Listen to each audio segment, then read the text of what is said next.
Hello student, welcome back my YouTube channel academic target. I hope आप लोग सब अच्छे होंगे और एग्ज़ाम की प्रिपरेशन यहाँ चल रही होगी। यहाँ क्लास 10th का इंग्लिश का एग्जामिनेशन पेपर।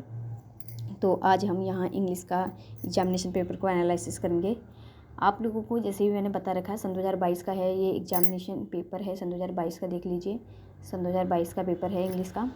और यहाँ मैं आपको इसके बारे में मैंने पहले ही सब कुछ डिस्कस कि आपको कैसे क्वेश्चंस को छांटना है, कैसे क्या करना है, ये मैंने पहले ही वीडियो में बता रखे हैं। सन 2023 और 24 के क्वेश्चन पेपर को यहाँ मैंने डाला हुआ है। तो सन 2022 का मैं आज डाल रही हूँ और बाकी आप लोग पीछे देख सकते हैं, पीछे भी डाल रखे हैं। और जो चैनल पे जो स्टूडेंट न्यूज़ है वो चैनल को सब्सक्राइब करें और लाइक करें। ओके स्टूडेंट, चलते हैं हम आगे। यहाँ पैसेज है, पैसेज को आप रीड कर लीजिएगा। रीड करने के बाद आपने क्या है देखिएगा, ये क्वेश्चन से दे रखे हैं, आपको इसके आंसर करने हैं और इसमें क्या है इसकी मीनिंग बताने हैं। मीनिंग इसमें क्या है, ठीक है। आगे है यहाँ पर अपोजिट क्वेश्चन, कुछ अपोजिट वर्ड पूछे गए हैं, यहाँ पर उनका टिक लगाना है, ठीक है। आप लोग इसको कर सकते हैं अच्छे से। आप लोग रिवाइज कीजिए क्या है क्या नहीं है क्वेश्चंस में। पेपर कैसा आ रहा है कैसा नहीं आ रहा है ये आपको पता चलना चाहिए। और ये आप लोग प्रीवियस ईयर के क्वेश्चंस पेपर को आप ढूंढने की कोशिश नहीं, इसी में से आप अपना सॉर्ट आउट करने की कोशिश कीजिए। मतलब इसी में से प्रैक्टिस कीजिए क्वेश्चंस पेपर को कैसे उसका आंसर ढूंढ सकते हैं, कैसे क्या कर सकते हैं, ये देखते रहिएगा। आगे चलते हैं राइटिंग सेक्शन। राइटिंग सेक्शन में आप लोगों को देखो PYQ में जितने भी लेटर वगैरह ये नोटिस आर्टिकल्स आए हुए हैं, आप उनको तैयार कीजिएगा, जिससे कि आपको बहुत ज़्यादा हेल्प मिलेगी। अगर दूसरे अदर पे भी आ जाता है मान लो, तो आपको अगर आप उस चीज़ को तैयार करोगे, आप रट्टाबाजी मत करो। मेरे हिसाब से रट्टा नहीं है, आप लोग उसको ध्यान से समझो कहाँ है क्या करना है, हमें कैसे लिखने का सबसे मेन मोस्ट तरीका होता है लिखने का। नोटिस हो आर्टिकल्स हो किस टाइप से लिखा जाता है, ठीक है। तो यहाँ और आर्टिकल्स को अगर आप निबंध टाइप से लिखेंगे तो बहुत अच्छे से नंबर गेन कर पाएंगे इसमें। तो गाइस चलते हैं हम आगे। यहाँ पर देखो 60 मार्क्स का हमें एक पैरा बनाना है। पैरा मतलब नोटिस ही लिखना होगा आपको। यहाँ पर 80 मार्क्स 80 का है, ये दे रखा है क्या है, basic the given the blue right the passage लिखना है 80 वर्ड का, ठीक है। पैसेज लिखना है आपको, 8 मार्क्स का दे रखा है, तो आप लोग लिखिए उसे अच्छे से। और यहाँ पर वर्ब दे रखी हैं, ठीक है, करेक्ट वर्ब आपको भरनी है। स्विमिंग आएगा, स्विम्ड आएगा, कौन सी वर्ब आएगी ये आपको सेंटेंस के हिसाब से आपको यहाँ भरनी है, ठीक है, फिल करनी है, फिल कर सकते हैं आप इसमें।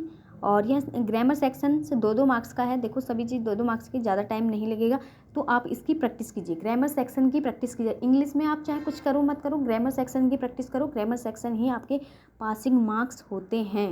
ये अगर 2-2 मार्क्स के एक नंबर का जो है ये ख़राब गलत हो जाते हैं ना, तो इन्हीं में नंबर खत्म हो जाते हैं। आप देखिएगा सभी तो लॉन्ग नंबर लॉन्ग मार्क्स उसमें दे रखे हैं, क्वेश्चंस दे रखे हैं। तो लॉन्ग में क्या हुआ, हमें पूरे मार्क्स तो मिलते नहीं है। 8 नंबर में आपको 5 मिल जाएंगे, 6 मिल जाएंगे, ज़्यादा से ज़्यादा 7 मिल जाएंगे। पूरे मार्क्स कभी नहीं मिलते, बहुत कम लोगों को पूरे मार्क्स मिलते हैं। जब अगर अच्छे से लिखा हो और शुद्ध बिल्कुल क्लियर लिखा हो तो वहाँ पर हमें फुल मार्क्स मिलते हैं। आपने देखा होगा बच्चों के 90 मार्क्स आते हैं इंग्लिश में। 100 भी बहुत लोगों के आते हैं जो टॉप करते हैं, टॉप 5 टॉप 10 में जाते हैं, उनके बच्चों के आते हैं, ठीक है। तो आप लोग अगर प्रैक्टिस करनी है आपकी, अगर उनकी प्रैक्टिस है तो आप इसकी प्रैक्टिस कीजिए, क्योंकि उनका ग्रामर सेक्शन बहुत अच्छे से जाता है। ऐसा नहीं राइटिंग सेक्शन ही उनका अच्छा जाता है, उनका ग्रामर सेक्शन राइटिंग सेक्शन बहुत अच्छे से जाता है। अपने वो ग्रामर की इतनी अच्छे से पकड़ करते हैं कि बहुत ज़्यादा। आप लोग अपनी ग्रामर को भी बहुत अच्छे से ध्यान दीजिए। आप ये मत सोचिए कि ये 2-2 मार्क्स का, 2 मार्क्स का 1 मार्क्स से इंसान की परसेंटेज या 1 मार्क्स से बंदा फेल हो जाता है। तो आप लोग देखिएगा आगे।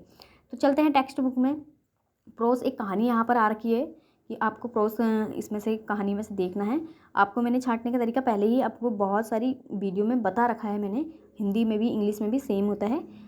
और अगर किसी का और कहीं फंडा हो तो आप लोग अपना सकते हैं इसमें अच्छे से, ठीक है। मैंने अपनी ट्रिक आपको बता दी थी, बाकी आप लोग देख सकते हैं।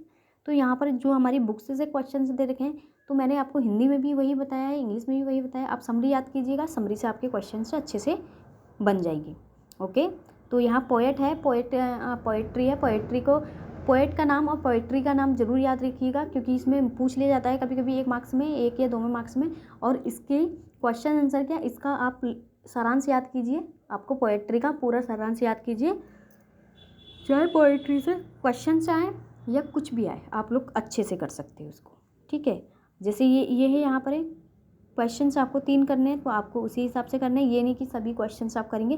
देखो ज़्यादा लेंथी करने वाले के लिए एक लेंथी पेपर नहीं है, ठीक है, पर क्वेश्चन से सभी अटेंड करने हैं, चाहे आप उसका आंसर जहाँ 5 नंबर का क्वेश्चन है आप अटेंड सारे क्वेश्चंस कीजिए। अगर एक भी क्वेश्चन से आपने छोड़ दिया ना तो उसके नंबर 0 ही है। अगर आप कुछ ना कुछ लिख के आए तो एक ना एक नंबर तो मिलेगा ही मिलेगा ना।